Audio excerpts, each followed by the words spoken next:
Meus amigos e amigas, sejam todos bem-vindos, especialmente o Rubens, diretamente de Brusque, e Carlos Kelme, diretamente de Joinville, e todos os demais que estão conosco aqui, ou pela primeira vez, ou que já há meses ou anos participam conosco. A mensagem que eu vou compartilhar com os amigos tem a ver tanto com o lado espiritual quanto o meu lado profissional. Às vezes as pessoas me perguntam, Carlos, qual que é a explicação do teu sucesso empresarial? E eu costumo falar uma série de respostas, que eu gosto muito do setor de franquias, que eu gosto muito do desenvolvimento humano, eu falo sobre expansão de negócios, eu falo uma série de respostas e as pessoas gostam, batem palmas, ficam felizes, mas hoje eu vou contar para vocês que, sendo que nós estamos aqui num grupo, né, conforme disse o nosso amigo Pedro, numa comunidade de estudo do Evangelho, do estudo da Palavra de Deus, temos mais liberdade de expressão. A grande explicação da minha transformação, né, de desempregado aos 30 anos para um empresário, ela tem a base espiritual. Por quê? No momento em que eu estava literalmente sem saber o que fazer do futuro, depois de ter sido demitido, e apenas com algumas ideias na cabeça, eu fui buscar a inspiração do Senhor. E a inspiração veio de uma forma assim muito forte, indicando qual que seria o caminho que eu deveria seguir. Mas mesmo assim, mesmo Deus dando o caminho, a gente se sente às vezes impotente, fraco, fragilizado. E eu disse, mas Senhor, como que tudo isso aí vai acontecer? E uma passagem que se tornou uma passagem lema da minha vida é Mateus 7,7, que diz: Pedi e recebereis, buscai e achareis. E depois Mateus 7,8 também é muito lindo, que diz: Todo aquele que pede, recebe, todo aquele que busca, encontra, e todo aquele que bate, para ele ser-lhe aberto. Então, eu compartilho essa mensagem com os amigos e as amigas, porque talvez nós tenhamos jovens que são adolescentes conosco, talvez tenhamos aqui estudantes universitários, talvez alguns que já estão com a família. Outros talvez já estão querendo ou pensando em se aposentar. E às vezes a gente fica pensando, o que que vai ser da minha vida? O que que eu vou fazer? Qual vai ser o meu futuro? E independentemente da sua faixa etária, inde- independentemente da fase da vida que você esteja. Eu costumo dizer que Deus tem planos, tem promessas e projetos individualmente para cada um. Nesse momento, estamos com 53 pessoas conectadas aqui. Se cada um pudesse abrir o microfone, você ia me dizer que você já descobriu qual que é o plano de Deus, qual é o projeto de vida que você tem. E talvez alguns iam dizer, Carlos, de verdade, ainda eu não sei qual é o propósito, qual que é o projeto, qual que é o plano. Se você já sabe, sabe o que eu digo? Parabéns, siga, porque foi uma inspiração divina que o Senhor te deu. Igual o meu amigo Carlos Kelme, que estava empreendendo, mas de repente sentiu que estava precisando de mais Deus na vida dele. Ele recebeu o convite, aceitou e nós estamos unidos aqui. E os demais amigos e amigas, eu incentivo a fazer o mesmo. Você já sabe o projeto, o propósito de Deus, o plano que o Senhor revelou para você? Siga em frente. Você não sabe? Tenha fé, tenha confiança, tenha coragem, tenha humildade, tenha sensibilidade, tenha sabedoria, tenha inteligência de ir buscar a resposta. Porque o Senhor não ama o Carlos e a Vânia mais do que ama você. O Senhor não faz distinção de pessoas. Ele ama todos os seus filhos, independentemente da origem, da condição de estudo, da sua cultura, do ambiente que ele nasceu, o ambiente que ele está convivendo hoje, o Senhor ama a todos de forma igual.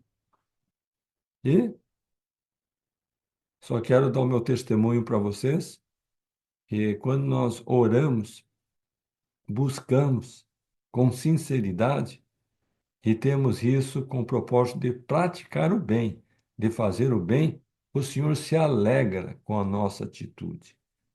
É uma atitude semelhante a um filho ou uma filha que chega ao pai e à mãe e diz: Mãe, pai, O que você quer que eu faça? Aquilo que você quer que eu faça, eu farei. Imagina só seu filho chegar até você. Você vai dar um abraço gostoso nele, você vai dar um carinho para ele e você vai encaminhá-lo para o bem. E o Pai Celestial, o Senhor, que é o Criador, Ele que é o Todo Onipotente, Ele tem esse mesmo sentimento de carinho, de amor e de direcionamento para todos os filhos, que se demonstram novamente desejosos, dispostos, humildes e, de certa forma, atentos para fazer a vontade divina. Eu digo essas palavras em nome do Senhor Jesus Cristo. Amém. Amém. Olá, boa noite a todos. Uma alegria estar com vocês nessa semana. E nós estamos naquele processo, né, de nós aprendermos os ensinamentos de Jesus Cristo, que teve três momentos muito importantes na vida de Cristo aqui nessa terra. Que vocês sabem que Jesus Cristo é um Deus, filho do nosso Pai Celestial, perfeito, e ele desceu a essa terra. Ele estava num grau lá de glória ao lado de Deus e veio até essa terra para nos redimir do pecado, para nos ensinar o Evangelho e para proporcionar a redenção dos mortos, nos tirar dessa, digamos, não posso dizer a palavra maldição, que é a morte, mas algo Essa ruim, condição. dessa condição que é a morte, e nos transformar de volta em vivos, que é através da ressurreição. Então, eu dividi em três blocos isso, mas nós vamos estudar primeiro quais são os ensinamentos que Jesus Cristo nos deu. Então, nós vimos já na aula aulas anteriores, que amar a Deus acima de todas as coisas. Então, o Jesus Cristo deu que é o primeiro grande mandamento, ele resumiu os 10 mandamentos como amar a Deus sobre todas as coisas e ao nosso próximo como a nós mesmos. Então, esse é o grande mandamento da lei. Depois, na aula passada, nós falamos em perdão. Um dos ensinamentos grandiosos que Jesus Cristo veio para nos ensinar foi sobre o perdão. E nós aprendemos isso juntos. E hoje nós vamos falar sobre a oração sincera, que é, olha, veja bem, Jesus Cristo, Filho de Deus, ele veio a essa terra, ele nasceu lá de uma maneira humilde, lá na manjedoura, ficou lá na manjedoura, teve José e Maria como seus pais terrenos para cuidar dele, se desenvolveu, mas ele aprendeu a orar. E Jesus Cristo, mesmo sendo um ser perfeito, ele orava ao Pai. Então, ele buscava o Senhor em oração.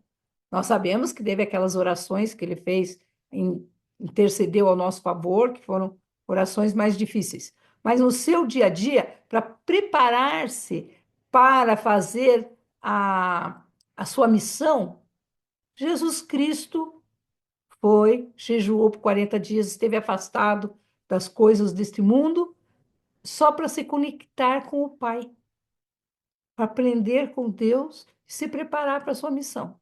Então, nós temos essa missão também de nos conectarmos com o nosso Pai Celestial. Nós viemos para a Terra, nós vivíamos com Deus, o nosso espírito foi criado pelo nosso Pai Celestial. Nós somos filhos espirituais de Deus. Ele é o nosso Pai. Por isso que quando oramos, nós chamamos Pai Celestial, o Pai dos céus, nosso, Pai eterno. nosso Pai eterno. Sempre usamos a palavra Pai, porque Ele é o nosso Pai, é o nosso Pai Celestial. E Jesus Cristo orava ao seu Pai. Porque, apesar que Cristo, o Pai, o Filho e o Espírito Santo, são três seres, são separados e distintos. Tem algumas religiões que dizem que é uma coisa só, mas nós, estudando as Escrituras, podemos perceber que eles são três seres separados e distintos, com uma única missão, que é de trazer a salvação para cada um de nós. Então, a missão de Deus e de Jesus Cristo e do Espírito Santo é a nossa volta à presença de Deus. Então, eles têm o mesmo propósito, eles têm o mesmo objetivo, mas eles são separados e distintos. Daí, se alguém tem dúvida, pode ler aquela passagem lá no livro, no Novo Testamento, do batismo de Cristo. Quando Cristo foi batizado por João Batista, naquele exato momento, Cristo estava ali, sendo batizado por João, e Deus falou dos céus: Este é meu filho amado. Então, não foi o Cristo que falou, foi o próprio Pai. E o Espírito de Santo desceu em forma de pomba. Isso aí foi uma demonstração para nós aprendermos que eles são três personagens. Mas o objetivo deles, o propósito é a nossa salvação, é voltarmos a viver com Deus. Então, Jesus Cristo veio, ele estava aqui na terra, mas ele orava e se comunicava com o Senhor. E ele sabia que a oração era tão importante que quando ele estava lá no jardim do Getsemane, que ele foi orar e que ele suou sangue por todos os poros, o que, que ele disse para os seus apóstolos que foram com ele? Orem, fiquem aqui orando.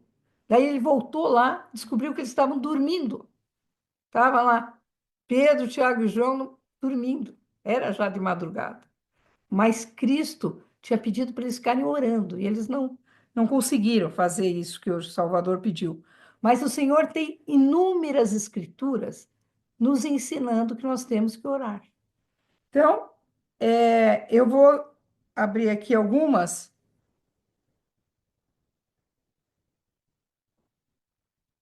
que diz assim, ó, em João 14:7. E tudo quanto pedirdes em meu nome, eu o farei, para que o Pai seja glorificado no Filho. O próprio Cristo está separando o Pai e o Filho aqui. Se pedirdes alguma coisa em meu nome, eu o farei. Então, quando nós fazemos oração, nós temos que fazer em nome de Jesus Cristo. Por isso que a gente encerra a nossa oração sempre em nome de Jesus Cristo. Porque Jesus Cristo é o nosso mediador. Ele está no meio, gente. Mediador está no meio. Ele é o nosso advogado diante do Pai. Tem orações que nós fazemos que nós não merecemos aquela bênção. Mas porque vocês oraram em nome de Jesus Cristo, o Senhor concede a bênção. É importantíssimo. Tem gente que ora para Jesus. Não tem nenhuma passagem que Cristo disse: ore para mim. Não, ele fala: ore em meu nome. Então é diferente. Então nós temos que orar ao Pai em nome do Filho, Jesus Cristo. Então esse entendimento da oração é um passo muito importante, porque vai abrir portas para vocês se comunicarem com o Senhor. Se a gente não aprende a orar da maneira correta, ele também fala que nós não devemos usar de vãs repetições. Nós devemos orar, é uma conversa com o nosso Pai. Nós devemos chamá-lo para ele saber que nós estamos falando com ele. Quando eu quero falar com o Carlos, eu digo: Oi, Carlos, tá aí? Tá prestando atenção? Eu tenho algo importante para te falar. Aí ele presta atenção. Então, a mesma coisa. Nós vamos falar com o nosso Pai Celestial, precisamos chamá-lo. Podemos começar a oração sem primeiro falarmos: Nosso Pai Celestial, eu tenho algo para te falar muito importante hoje. E daí nós começamos a nossa oração. Então, é muito importante nós fazermos esse início corretamente. E fazermos um encerramento da nossa oração em nome de Jesus Cristo. Aqui tem mais uma escritura que ele fala, em João 16, 23 a 24. E naquele dia nada me perguntareis. Na verdade vos digo que tudo quanto pedirdes a meu Pai, em meu nome, ele vô-lo-á de dar. Então vejam lá, João 16, 23, 24. Ele não está pedindo para orar em nome dele. É para orar em nome do Pai, em meu nome, ele vou há de dar. Quem vai dar a bênção não é o Jesus Cristo, é o Pai Celestial. Mas Cristo é o nosso intercessor, é o nosso advogado. É ele que vai intervir. Senhor, ó, vamos ser generoso com ele lá, vamos ser misericordioso e vamos conceder essa bênção. Até agora nada pedistes em meu nome. Pedi e recebereis, para que a vossa alegria seja completa. Então, outra coisa, muitas pessoas falam para mim: ah, eu não oro, eu não peço, porque Deus já sabe, você não falou que Deus conhece o nosso coração e a nossa mente? E eu não preciso orar, ele já sabe que eu estou com problema com meu marido, ele sabe que eu tenho problema com meu filho, ele sabe que eu estou com problema financeiro, ele sabe que eu estou com problema de saúde. Sim, o Senhor sabe de todas as coisas. Mas o nosso, como filho, o Senhor nos deu esse mandamento da oração. E Jesus Cristo nos deu exemplo. O próprio Cristo, ele podia dizer: ah, eu já sei tudo, eu já tenho o poder aqui nas minhas mãos, por que eu tenho que ficar orando ao Pai? Mas não, ele orava, ele reverenciava o seu Criador, o seu Pai. Então, nós temos que agir da mesma maneira. Mesmo que Deus já saiba, tudo bem, ele sabe, mas ele quer ouvir o que nós temos na nossa mente, no nosso coração, e ele quer ouvir a nossa mensagem.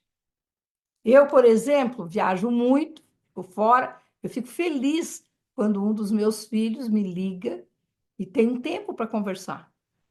Às vezes ligam muito rápido, tal, mas eu fico feliz quando eles têm um tempo e a gente conversa e troca ideias. O Pai Celestial também, muito mais na sua. Ele que faz muito mais do que eu, como mãe, faço, mas ele fez tudo por nós. Muito mais ele fica feliz quando nós nos ajoelhamos e começamos a orar. Demonstramos a nossa humildade nessa oração e também nós demonstramos que o Senhor, que nós acreditamos, que nós temos fé. Tudo isso é importante na nossa oração. Uma oração sem fé não passa do teto. Uma oração feita só por palavras, mas que não foi com o sentimento do coração, também não passa do teto. Nós temos que fazer que a nossa oração chegue aos céus.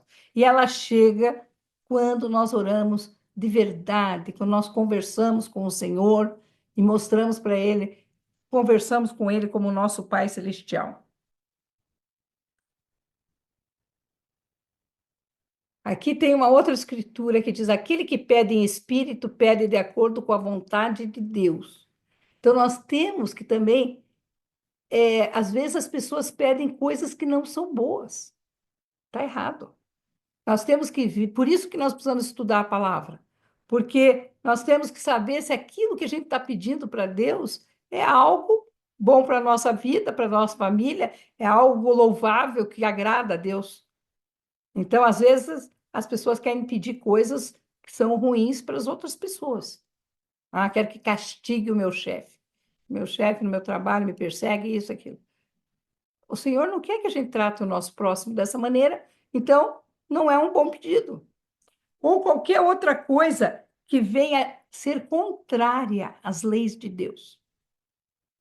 Ah, eu quero ali que o meu vizinho se divorcie da mulher porque eu quero casar com o meu vizinho.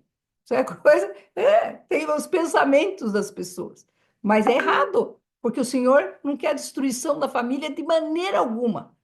Ele quer a preservação da família, vai querer destruir a família do outro. Então, não é assim que o Senhor. Então, não adianta pedir coisa errada, que quem pede coisa errada não recebe. Então, não, vão perder tempo orando com pedir algo Em errado. outras palavras, não fique de olho na casa do vizinho, hein? Ele falou: pedi e não recebeis, porque pedis mal. Isso está em Tiago 4:3.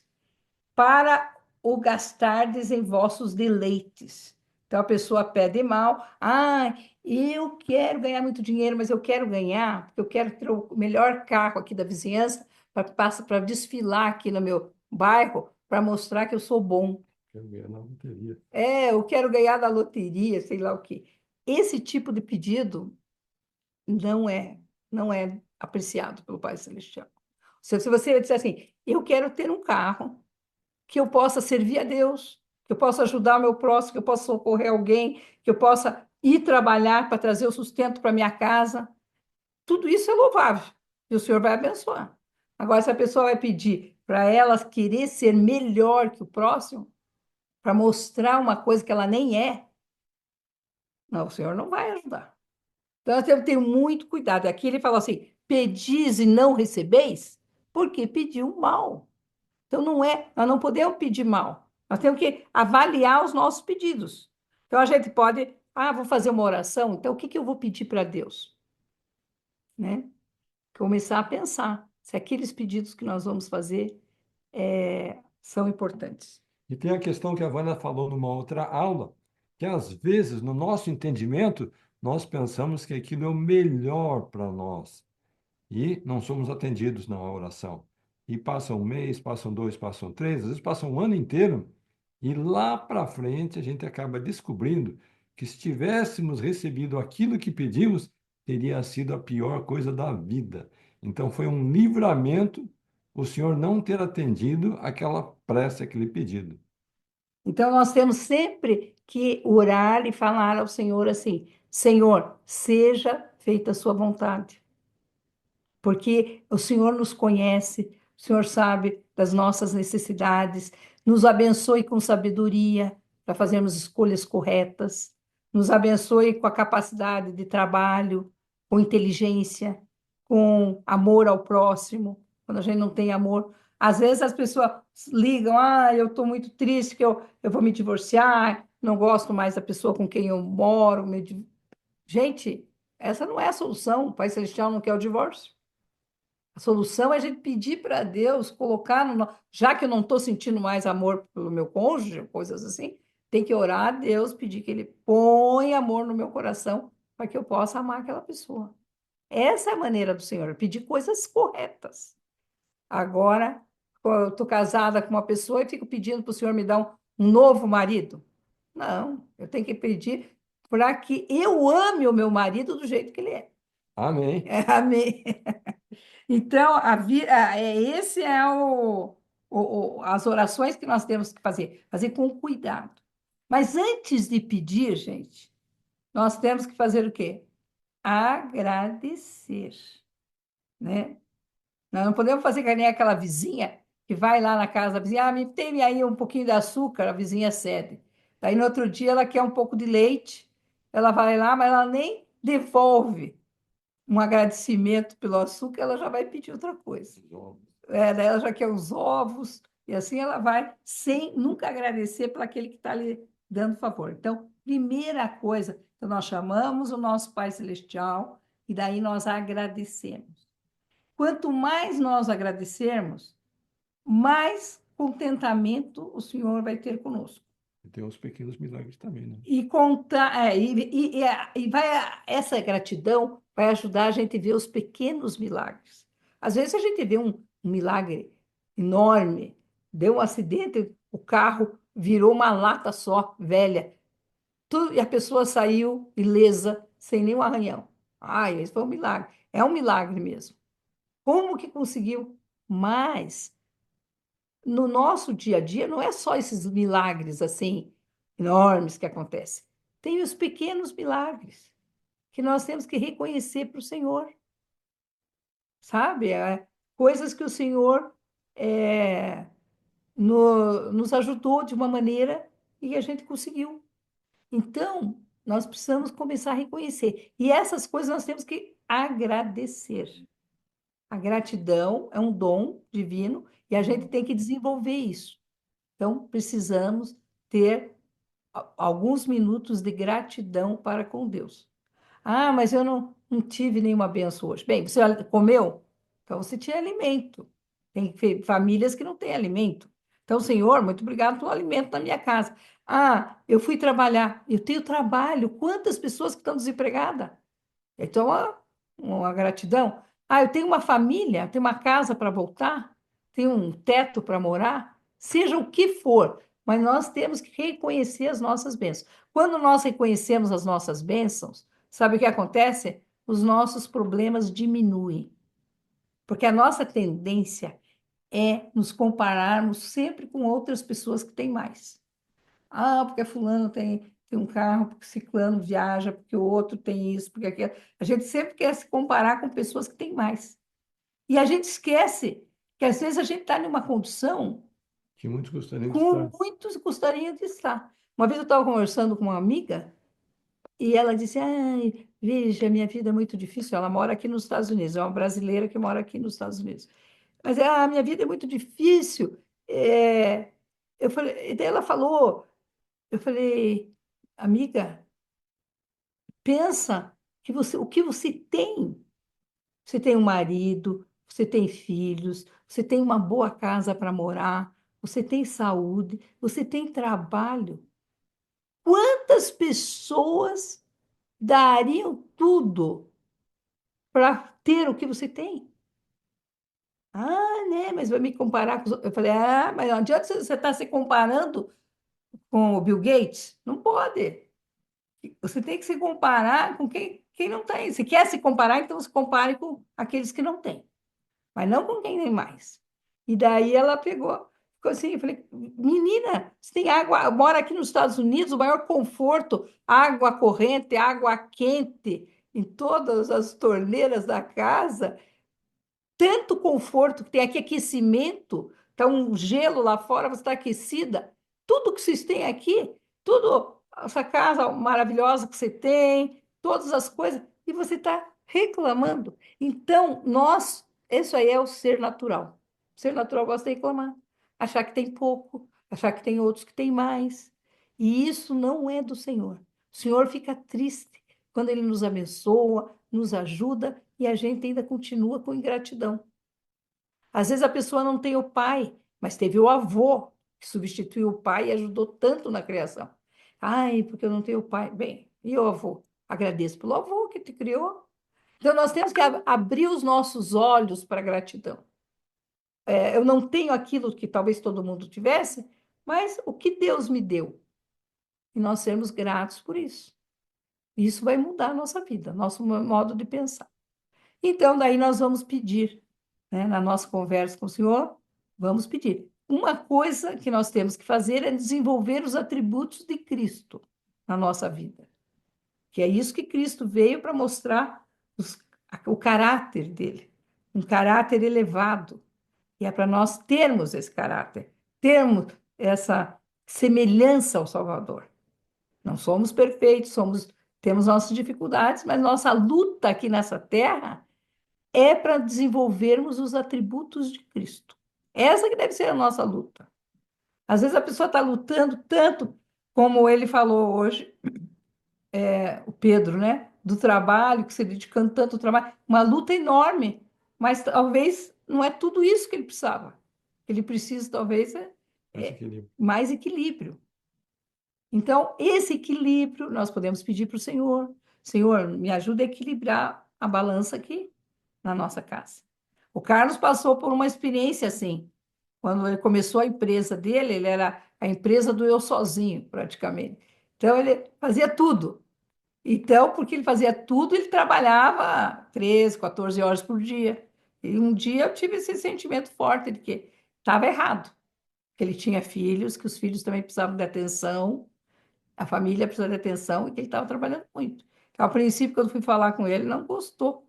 Mas depois eu mandei uma mensagem para ele, que não fui nem eu que escrevi, foi o Pai Celestial que ditou através do Espírito Santo. Eu falei assim: ele vai viajar amanhã, eu vou deixar aqui uma cartinha para ele sobre esse assunto que nós estávamos tratando, e ele não gostou, ele achou que eu estava sendo mal agradecida, porque ele era uma crítica, porque afinal de contas, ele trabalhava para trazer outro sustento para a nossa casa. E eu ainda estava reclamando. Mas daí eu fui escrever aquela carta e eu comecei, fiz umas 3 linhas assim. Ela começou dizendo assim: querido esposo Carlos, em primeiro lugar, quero dizer que eu te amo. Mas essa parte eu estava fazendo por mim. Mas depois falei, não, sabe o que? Essa carta aqui pode dar problema. Porque se vamos que ele interprete tudo errado, isso aqui a briga pode ficar maior ainda. Então eu fiz uma oração. Falei, Senhor, me diga como que eu devo colocar essas palavras aqui para que ele entenda.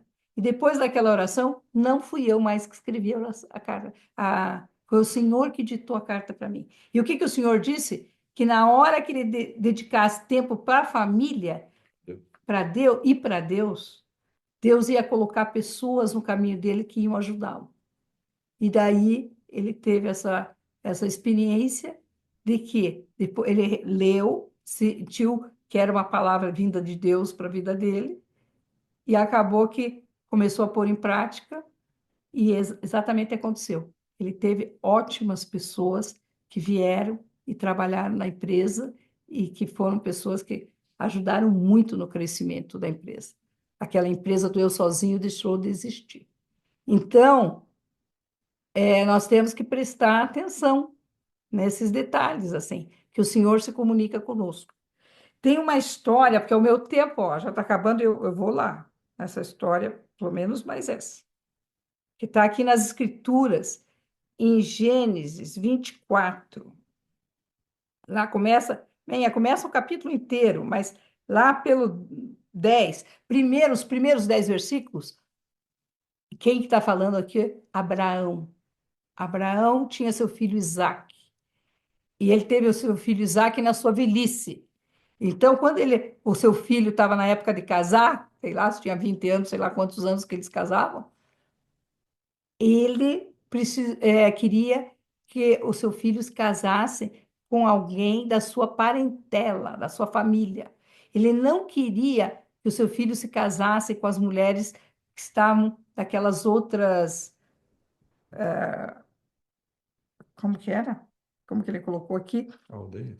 Não era aldeias. Ele queria que das filhas, ele não quer. Ele falou direto: não tomarás para meu filho mulher das filhas dos cananeus.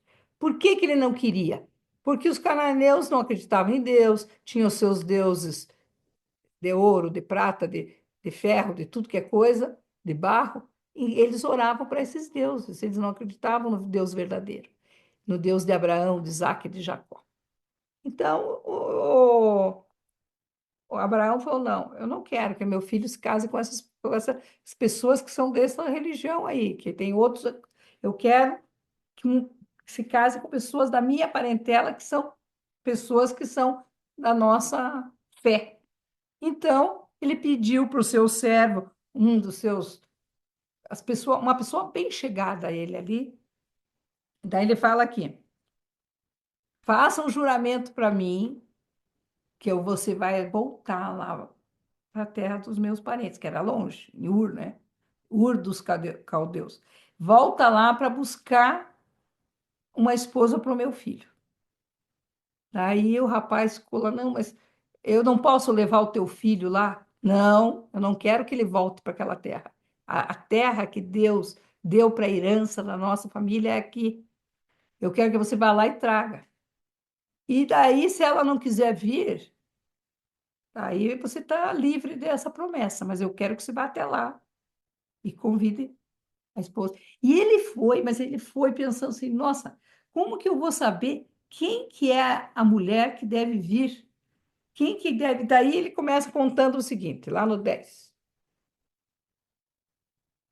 Ele tomou os camelos e partiu. Ele foi para a cidade de Naor, na Mesopotâmia. E, quando ele chegou lá na cidade, ele disse assim, ele fez uma oração. Ele disse assim: ó Senhor, Deus do meu senhor Abraão, dá-me hoje bom encontro e faze benevolência ao meu servo Abraão. Eis que estou em pé junto à fonte de água, e as filhas dos homens dessa cidade saem para tirar água. Seja, pois, que a donzela, a quem eu disser, abaixa agora o teu cântaro, para que eu beba, e ela disser, bebe, e também darei a de beber aos teus camelos, esta seja aquela que designaste ao teu servo Isaque. Então, o que ele falou aqui? Ele falou para o Senhor: Senhor, eu vou fazer um acordo aqui. Ele fez um acordo na oração que ele fez para Deus. tenha benevolência, tenha bondade para conosco, me ajude nessa missão que eu recebi de Abraão. Aqui as moças vêm para tirar água do poço, para levar para suas casas. Então, aquela que a, eu pedi para ela água, e ela me der água, e ainda disser, eu vou tirar água para os teus camelos, é essa a moça que o Senhor designou para Isaac, filho de Abraão. Então, ele queria ter uma resposta de Deus, e ele facilitou para Deus as coisas. Então, o que ele fez? Ele fez essa oração com fé, foi até ali onde estavam os cântaros e veio essa moça, disse que é muito linda, tal. Ele viu aquela moça, ele falou, sentiu que era ela, mas ele falou, quero que Deus me dê essa resposta. Então ele chegou ali e perguntou para ela, você me dá de beber água? E ela prontamente tirou o cântaro dela lá e deu água para ele. E ela mesmo disse aquilo que ele tinha pedido. Eu vou tirar água para os teus camelos, para que se possa dar água para os teus camelos. Então ela foi e tirou água para os camelos. E daí, naquele momento, ele sabia. Daí ele perguntou o nome dela, era Rebeca, e ela era filha de quem, e sei lá onde ela morava, se tinha lugar para ele passar a noite. E assim ele deu uma joia para ela. Eu só sei que ele foi lá, se apresentou para a família dela, e depois o Senhor abençoou, que ela disse: eu irei com ele. Ela aceitou, porque os pais falaram: ó, só se ela quiser ir, ela que vai decidir. E na hora que foi Se eu perguntado, quiser. ela disse que ela sim, ela aceitava ir, e ela foi e se casou com Isaac.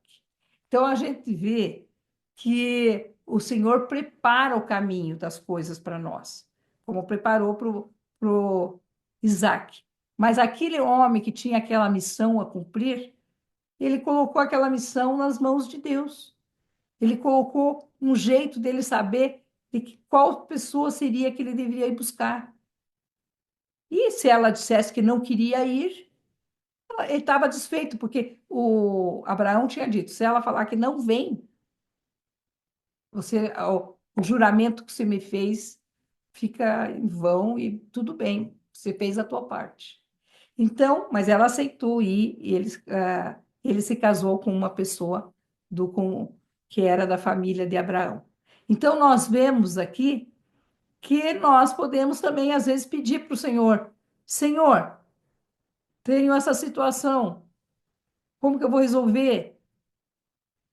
Apresenta para o Senhor uma ideia e faz com que o Senhor nos responda, assim como fez esse servo de Abraão. Assim como Pedro fez também, né? Pedindo orientação para o Senhor. É, ou como o Pedro orou, nós podemos pedir orientação e Deus nos dará, nos confirmará. E a confirmação vem pelo Espírito Santo. E quando nós sentimos paz, tranquilidade com um respeito a um assunto, é porque é do Senhor. E quando a gente sente perturbação, é porque aquela resposta está errada. Então, nós temos que buscar uma outra solução para encontrar uma resposta. O meu tempo acabou aqui, mas eu presto o meu testemunho que orar a Deus não é só na hora do desespero que acontece uma desgraça. Nós temos que orar todos os dias, de manhã, de tarde ou noite, e ter na nossa mente uma oração sempre para Deus, sempre pedindo a sua orientação, a sua ajuda, a sua proteção, a sua paz, o seu consolo, a sua orientação em tudo aquilo que nós fazemos. E eu digo isso em nome de Jesus Cristo. Amém. Amém.